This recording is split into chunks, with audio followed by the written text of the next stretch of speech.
No Rio de Janeiro, a população de rua cresceu mais de 8% nos últimos 2 anos. Os detalhes com Rodrigo Viga. A população de rua, aqui na cidade do Rio de Janeiro, chamada também de sem teto, aumentou mais de 8% nos últimos anos. É o que aponta um estudo feito pela prefeitura da cidade. Ao todo, são 7.865 pessoas mapeadas, cadastradas, sem teto.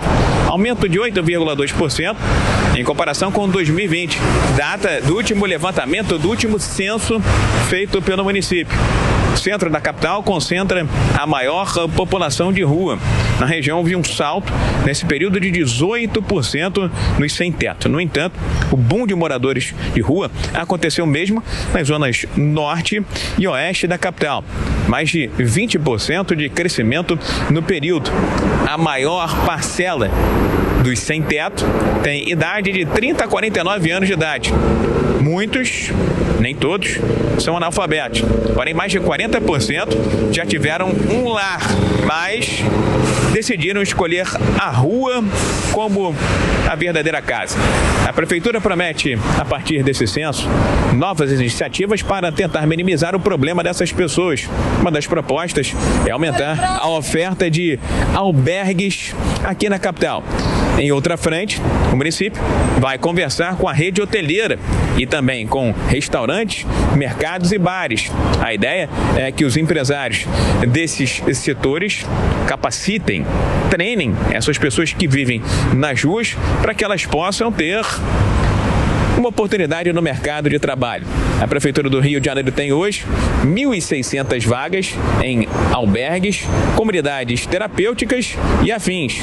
A meta é ampliar em pelo menos 1/3 essa oferta de lares para os moradores da rua, ainda nesse ano de 2023. Do Rio, Rodrigo Viga. Pois é, Amanda Klein, essa situação, esse problema é observado em São Paulo também, né? O que pode ter provocado esse movimento todo que traz prejuízos para diversas áreas, não? Como educação, saúde, também economia e segurança? Adriana, é um problema no Brasil todo. Eu estou aqui com alguns dados do IPEA, que é o Instituto de Pesquisas Econômicas Aplicadas, ligado ao governo, ligado ao Ministério da Fazenda, que diz o seguinte, que a população de rua superou 281 mil pessoas em 2022.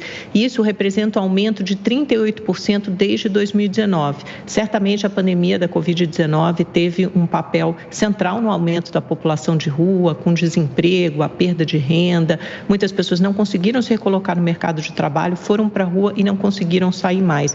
E qualquer cidadão que saía às ruas, tanto no Rio, São Paulo, em outras grandes metrópoles do país, se deparou cada vez mais ao longo da pandemia com pessoas na rua, cartazes, pedindo dinheiro, colocando o Pix. Então a gente vê, é muito visível, é palpável o aumento da população em condições de vulnerabilidade. E outro dado que preocupa é o seguinte, quando você compara o aumento da população de rua nos últimos 10 anos, de 2012 a 2022, com o aumento da população também nesse mesmo período, os números são assombrosos. Veja, o número da população de rua cresceu 211% nesse período de 10 anos, ao passo que o aumento populacional brasileiro foi de 11% entre 2011 e 2021. Dá uma base de comparação relativamente sólida. E a gente ainda vai conhecer os números do censo do IBGE, que estão se encerrando agora, para saber a real dimensão desse problema. E é claro que a próxima etapa é que o Estado consiga formar uma corrente, né, um condão de políticas públicas que chegue até essa população. Muitas vezes é difícil, porque mesmo que haja programas como o Bolsa Família, muitas vezes essa população não consegue acessar, não tem um endereço físico fixo, né, e não consegue sacar esses benefícios, não consegue ter acesso a esses benefícios, muitas vezes não tem sequer informação. A gente sabe também daquela política implementada recentemente na cidade de São Paulo, que permite tirar as barracas dos moradores de rua, de calçadas e pontos de fluxo, que é quase uma política higienista. Eles podem voltar à noite, mas durante o dia não podem ficar. Isso também rendeu bastante polêmica, afinal de contas você só está limpando o problema, empurrando para debaixo, para longe do seu nariz. nariz, deixa de ficar ali debaixo do nariz de toda a população, você realmente está resolvendo, está solucionando, está endereçando a questão.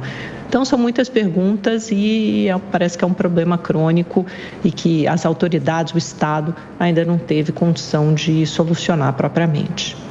Agora, Dávila, a Amanda citou a pandemia, claro que isso tudo agravou a situação. E aqui em São Paulo, é cada vez mais comum a gente ver famílias inteiras nas ruas, não é?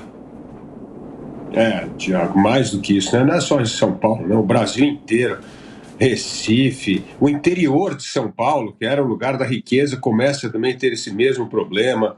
Mas é que nós precisamos olhar para esse problema de uma forma bem abrangente, porque a população de rua não é um termo genérico. Existe um problema para cada um que está lá. Por exemplo, tem gente que realmente está desempregada, não conseguiu mais emprego, abandonou. Essa sim precisa ter algum tipo de requalificação, de treinamento para voltar ao mercado de trabalho. Mas essa é uma parcela pequena. Morador de rua tem muita gente com problema psicológico que precisa sim, aí sim, de um amparo do Estado para resolver esse problema, porque são problemas gravíssimos. Aliás, muitas vezes as famílias abandonaram essas pessoas porque elas têm que trabalhar e não conseguem dar a devida atenção para essas pessoas que têm problema psicológico.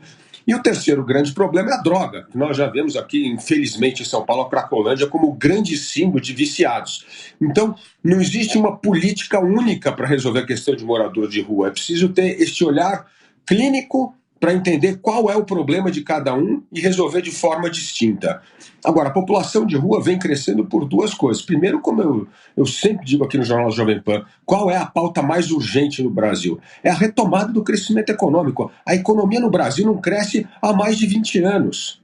Então não gera emprego. E quando a economia não cresce, o emprego que menos gera é justamente o emprego de baixa qualificação, que essas pessoas deveriam estar empregadas. Então, este investimento fundamental em obras de infraestrutura é vital para começar a gerar emprego, principalmente para essa população de baixa qualificação.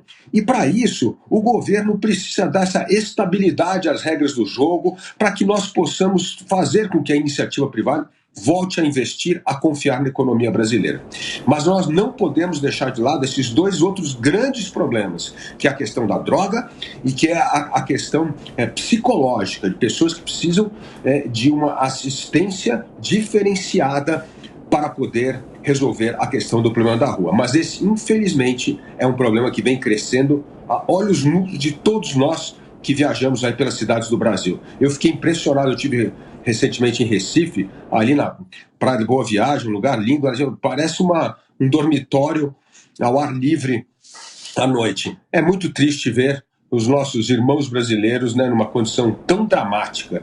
E, por outro lado, nós temos a cara de pau de gente da justiça dando aumento de R$1 bilhão para quem já ganha 35 mil. É uma vergonha. Essa turma está descolada da realidade. Não é possível que no Brasil de hoje, numa situação que nós estamos, os mais privilegiados, essa casta de privilegiado do setor público, continua a dar aumento para si próprio. Acabou aí o juiz Salomão dando mais quinquênio e retroativo para juízes. É uma vergonha. Aliás, o Congresso Nacional tem de desengavetar o projeto dos supersalários, que custam ao Brasil 2,5 bilhões de reais por ano para essa casta de privilegiado. Chega de privilégio num país que tem tanta desigualdade.